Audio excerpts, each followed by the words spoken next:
Murder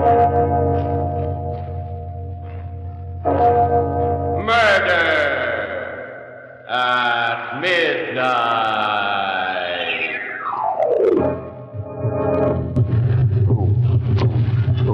Mitchell, would you like to stop for a hamburger? Boom, boom, boom. He said it was made of iron. The spindle didn't reach it. What's that? What did you say? Boom, it's alive.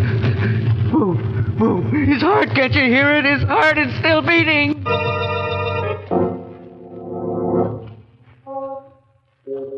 Midnight, the witching hour when the night is darkest, our fears the strongest, and our strength at its lowest ebb. Midnight, when the graves gape open and death strikes. How? You'll learn the answer in just a moment in Death is No End.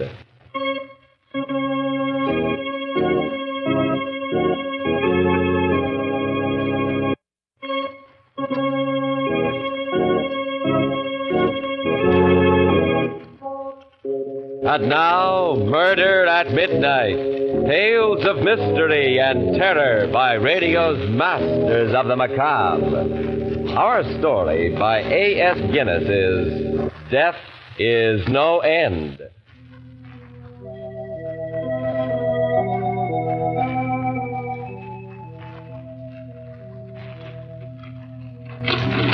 Check. May 31st next. May 31st, deposits $9,840.74. 9842.74. Withdrawal $6,302.16. Mitchell. One moment, dear. 6302.16. Check. Let's not stop, fellas. It's almost midnight now. We've still June to tally. Let's plow right ahead, huh, dear? Yes, sir. June 1st, deposits $15,972.38. We stood there in the dim, deserted bank. Two middle-aged clerks checking other people's money. Behind us loomed the wire cages, two of them with their doors flung open. Mitchell and Phyllis Bagley, respectable employees. Mitchell and Bagley, new kind of animal, confined to their cages by day and let out at night. Perhaps all women take stock when they reach 40.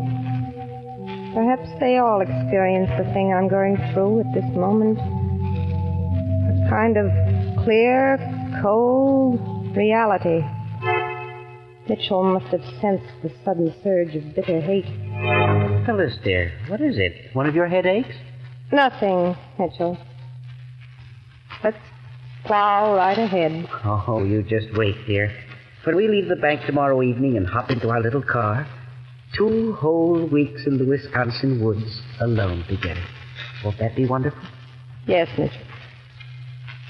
Now, June 15th. Yes. Let's plow right ahead. Like obedient oxen. Now, June 15th. Deposit $7,000 for... What was that? I don't know. Hey, who put that box in my way? What's that light over there? Oh, it's only old Mike Hassler. Drunk. Who's there? Huh? Answer me or I'll plug you. Oh, take it easy, Mike. It's Phyllis and I. Who? Oh, the Bagleys. The good old Bagleys. Hard workers. Now, Mike, you'd better sleep it off. We'll be here another half hour. Night watchman, drunk. You don't like me, do you, Mrs. Bagley? Well, I ain't drunk. Just a little tonic. I need a little tonic every night. A little tonic, Mitchell, oh boy. You're an old drunk. Phyllis. And that tonic will kill you. Phyllis. That's all right, Mitchell. Women are all like that. Tonic, kill me. Mitchell. Yes? How old do you think I am? 70, Mike. Now, go over. 70? That's what you think. Why, I won't tell you. Nope, you'll never guess. The doctor says he never saw a ticker like mine. Made of iron. Nothing can kill this old heart of mine. Nothing but liquor. Eh? Makes it stronger. Yeah. Just listen to this old ticker, Mrs. Bagley. Hear it? Boom, boom, boom. Mitchell, get him away from her. Come on now, Mike. Boom, boom. A little tonic every night. Boom, boom, boom. Phyllis, help me. He's passing out. Nothing will kill this old. Boom, boom. Oh, dear. All of a sudden it was clear. This night, the old drunken watchman.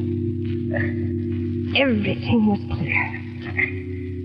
I was 40 and my last chance had come. There. Poor old man. He'll sleep it off. In the president's office. Mitchell, does he drink like this every night on duty? Mike? Oh, it's nothing. All the men in the bank know about it, except the boss. Last 10 years, old Mike has been hopping out for a half hour every night that way. To Gil's place around the corner.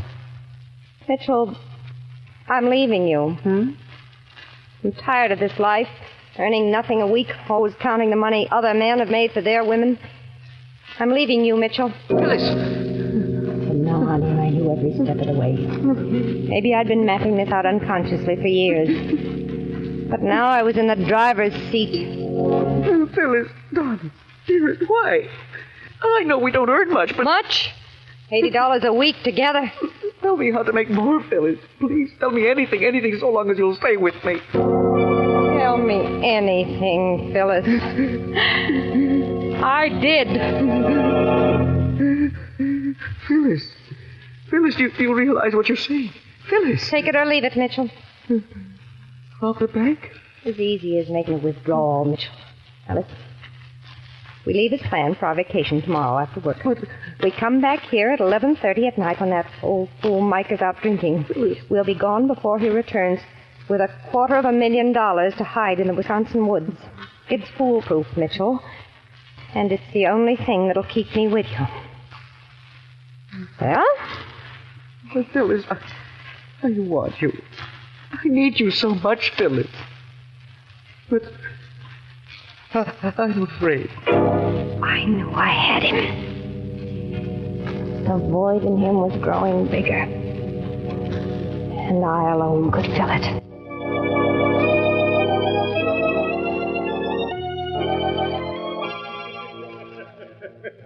Well, Phyllis, you lucky girl. I'll make good use of these next 2 weeks. Put the roses back in your cheeks. Well, thank you, Mr. Whalen. I didn't know you cared. And you, Mitchell, forget the bank. Yes, sir. You're sure that... Oh, positive, Mitchell. I give you permission to forget the bank. Phyllis, you know what this old workhorse of yours asked me earlier today? No, what? He said, Mr. Whalen, if you can't spare me, I'll be willing to cancel my vacation.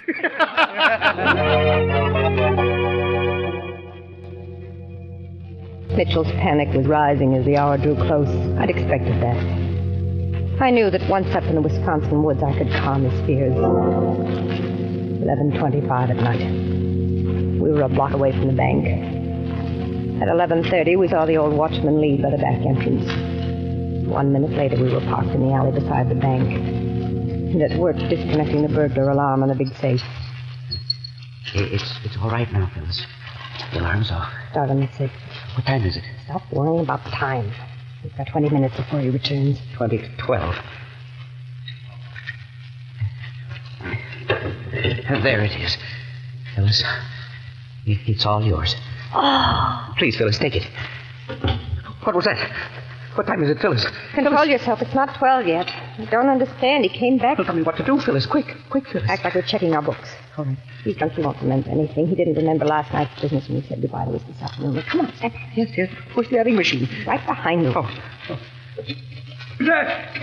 The hard-working Bagleys, Mike. Oh, they really keep you busy, don't they? Oh, yes. What do you think of the crust of that guy, Gil? Gil? 10 years I've been going there, and just because I'm out of cash... Say, Aren't you two supposed to be going on your vacation? Vacation? Why, That's safe. It's open. Hey, what goes on here? Nothing, Mike, nothing. Put up your hands, both of you. Now, Mike. I'm taking no chances. Mike, you're acting silly. Stand back, Mrs. Bagley. You've known us for a long time, Mike. Well... We wouldn't do anything wrong. Nothing except... Phyllis! You stabbed me. Phyllis!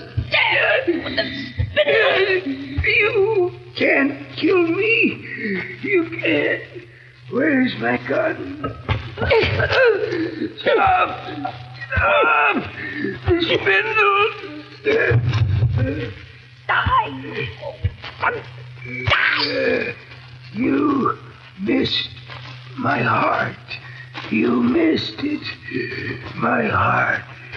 My heart. Phyllis. Stop it, Mitchell. Go on up to the car. There's a burlap bag in the trunk. I'll clean this place up. We'll take his body to Wisconsin with us.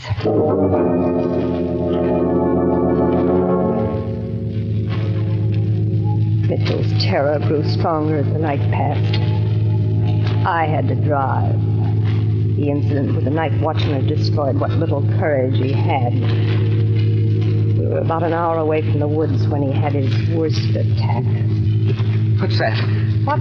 What's the matter, Mitchell? He said we couldn't kill it. He said we couldn't kill it. Hassler said we couldn't kill it. Mitchell, would you like to stop for a hamburger? Boom, boom, boom. Made of iron, Mike said the spindle didn't reach it. It's still beating back there, still beating. Mitchell, what's wrong? Nothing.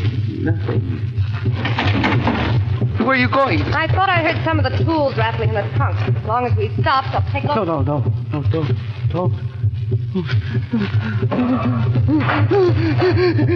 Phyllis, he's alive! Can't you hear it? It's still beating! Stop! You're hollering! You're talking about Hassler. He's dead. We're going on.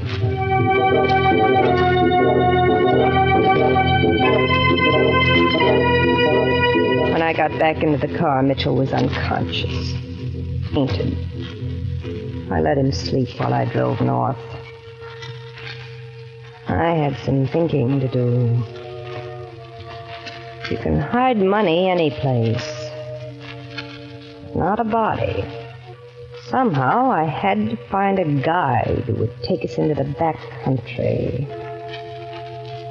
A guide who wouldn't be coming back. A dead man in the trunk, and a woman driving into the wilderness in the night, already thinking of her next victim. Murder has its own laws of progression, especially when it's Murder at midnight.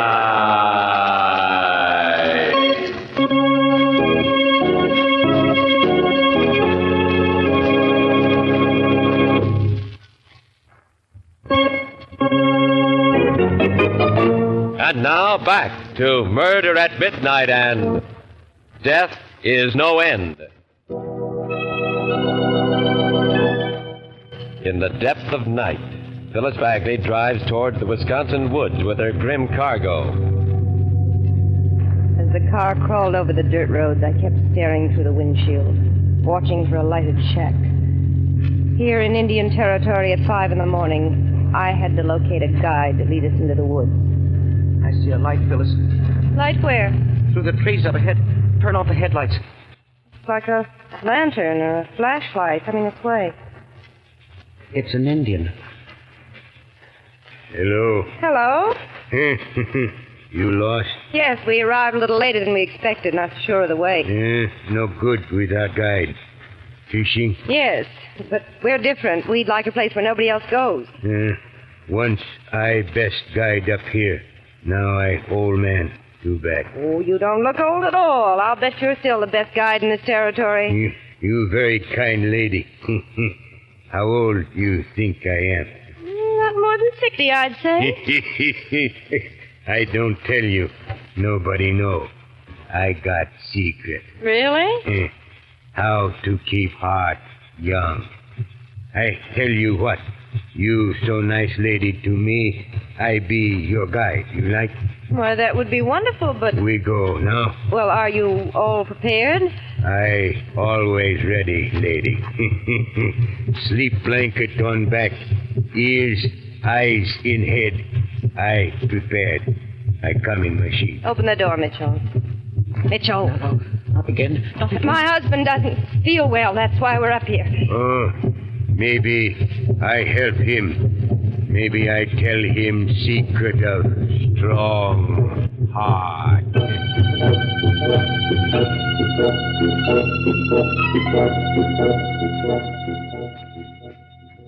The spot the Indian took us to was ideal. Impossible to find unless you'd been there. And it had a fast-flowing deep stream close by. Deep enough and fast enough to swallow two bodies forever.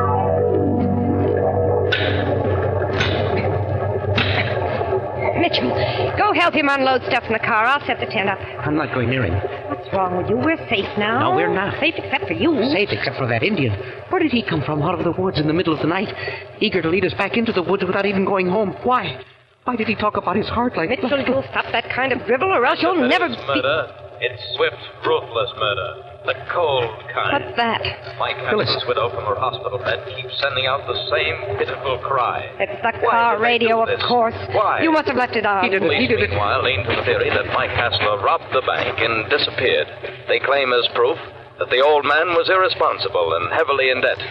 The bank management has ordered all its employees on vacation to report back to work immediately. Why did you turn the radio on? Me? Please, lady. Why me? Well, you were the only one near the car. Why, I should. Why should he indeed? And even if he did, it was an innocent favor. Oh, the police believe Mike Hassler robbed the bank and vanished. This is an angle I hadn't even thought of. And the bank was calling us all home. Well, in a way, I was glad. I don't think I could have tolerated Mitchell alone much longer. I look forward to the night like a caged animal to freedom. Mitchell. What is it? Come out of the tent. It's time. What time is it? It's almost midnight. Please, anything but... Mitchell, we've gone over this before. This job is yours. You're in this as far as I am. But He's sound asleep under that tree. Here's the gun.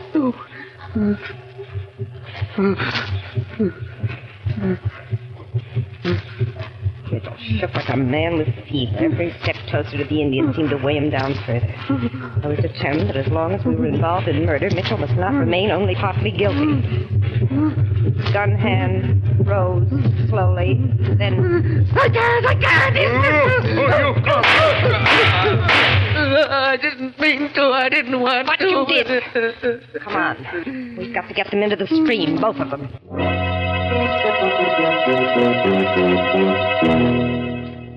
Body's gone. Mitchell helped me dig a hole, bury the money, and cover it up again. Then...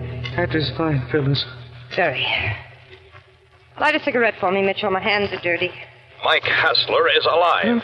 Mike Hassler is not dead. No. The police are now convinced beyond any doubt that... Car radio again. I shut it off and dismissed it from my mind. Faulty wiring. We left for home the following morning. Now I was worried about Mitchell. He sat beside me, quiet, rigid. I had no idea what he was listening for until... Phyllis. Yes? Stop the car. What for? You're only making believe. You hear it. You know you do. His heart. Mitchell, listen to me. Back there in the woods, I would have killed you without a moment's hesitation. No. But I couldn't. You're part of my alibi. Now, you're in this as deep as I am, and if you insist on carrying on this way, you'll hang yourself. No. You hear it, too. You just don't want to admit You're it. insane. But you must. His heart. Hassler's still beating in the trunk. Hassler is dead and buried. But not his heart. The Indian, he heard it. He knew. Stop it. You don't hear it. Boom. From the trunk. From Hassler's heart. In the trunk, is it? I'll show you. What are you... The garage up ahead. We're turning in. Phyllis! I'm asking the attendant to open the trunk to check the spare. And you're not getting out of the car. Phyllis. Yes, ma'am. What'll it be? One of my tires feels a little soft. Would you check the air for me? Okay, ma'am, sure. And Would you take a look at the spare, too? Yes, ma'am, sure will. Phyllis, listen. It's louder. He'll find out as soon as he opens the trunk. Phyllis, please. Shut up. That Indian, he knew all about it, the way he laughed and spoke about his heart. Who turned the radio on? Who? 32, right, and he's here. Same on the spare, man? Please. Phyllis, no. For heaven's sake. He's found it. No. It can't be.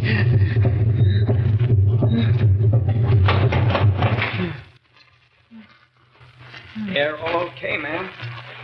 Anything else? Thank you, no. Here, this is for you. Thanks. Have you looked in your trunk lately, ma'am? No. Why? Kind of messy. Must rattle when you're going fast. Oh. I'll fix it when we get home. Bye. Bye.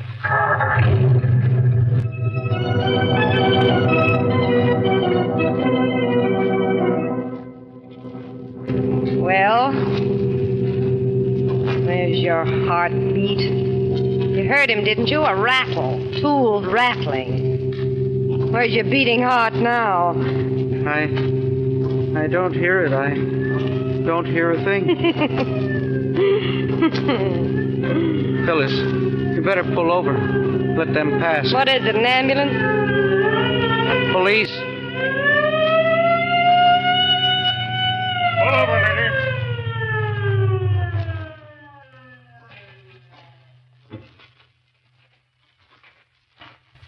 Okay, lady. Let's see your driver's license. What's the trouble? Never mind. Let's see the license. Here. Phyllis Bagley, eh? Yes. Out of the car, both of you. Okay, Joe. Let's take a look in that trunk. Okay. Trunk. Why do you want to look in the trunk? God. Lucky that gas station attendant called. Yeah. Mrs. Bagley, what's in that sack? I don't know. Well, we'll soon see.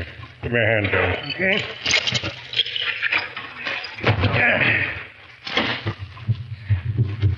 What a mess. What's it look like to you? It's him, all right. Mike Hasley. No. I told you. No. Oh, not that. No. What I'd like to know is why they did it this way. Sticking him full of little holes and blowing his brains out and then drowning him. I don't get it. No, stop it. Stop his heart. Stop it. Joe, grab her. Joe, good Lord, she's trying to kill him all over again.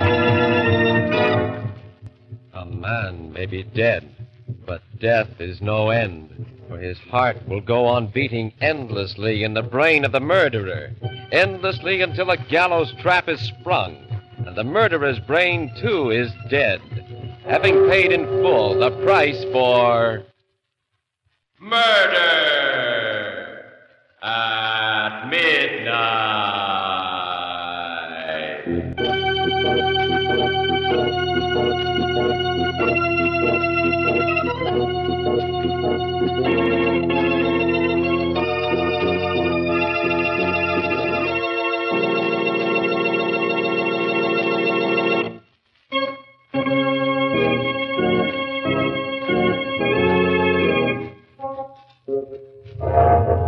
Remember to be with us again when death's footsteps echo in the deserted streets and the clocks strike 12 for murder at midnight.